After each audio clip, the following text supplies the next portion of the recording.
Back to the successes of these certifications and why you go through them. I do have another wonderful individual here, Pera, who she's an owner and treasurer of Bison, Scaffold and Mason Supply, which was incorporated back in 1999. Just more recently in 2003, well, 10 years ago now, she established as an owner and president of Bison's Contracting and Builder Supply. That is a women-owned business, and she's going to be talking to you today about her business and her successes with her state certification. Cathy. Hi, it's Cathy.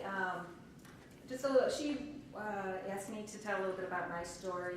It's pretty simple. Back in 1998, I and 3 other shareholders started Bison, Scaffold and Mason Supply, and our specialty was access to the construction industry. But in 2003, when the medical corridor was still just a vision, the first building was breaking ground. It was the Buffalo Life Science building.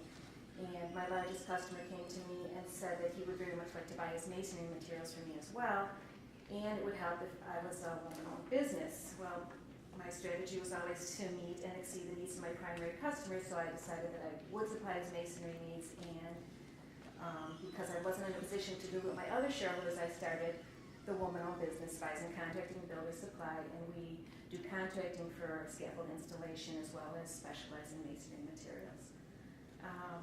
When I got certified, everything was not as easy on mine, but it wasn't as big a project as you may believe. I mean, I had my fat notebook, and but I did do all the incorporation documents myself, and I prepared most of the application myself, and there are agencies that will help you for free, and I took advantage of one.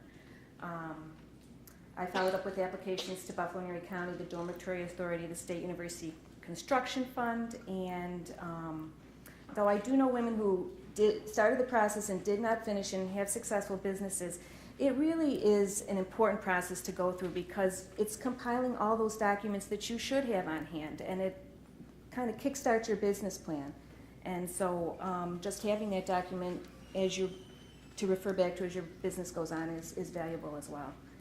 So through the years, in the past year, we've supplied jobs at the University of Buffalo, Buffalo State College, Erie County Medical Center, public schools, SUNY Cortland, SUNY Albany, SUNY Geneseo, on and on, the Harbor Center more recently, and I've even started selling down in Brooklyn, Tribeca areas.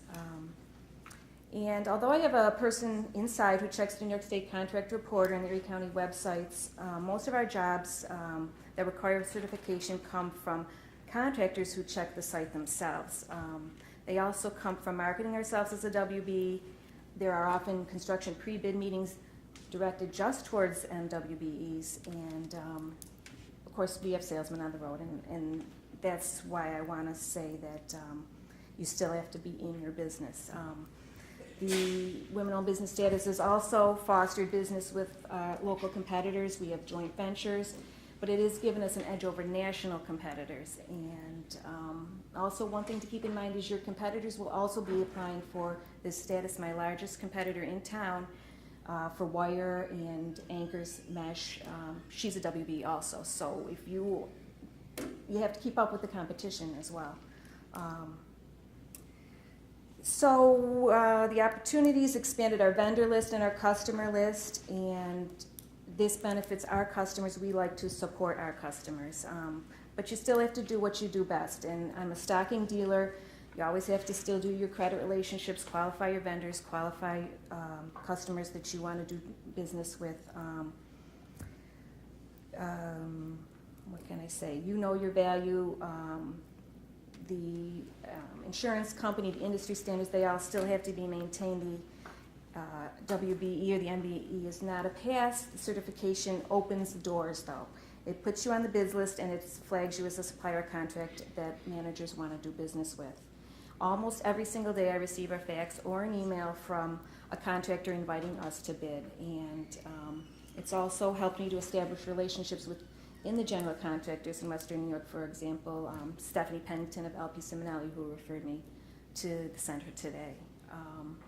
One other thing that wasn't mentioned before is there's a lot of private industry that has their own standards that they want to meet as far as using MWBs and minority businesses.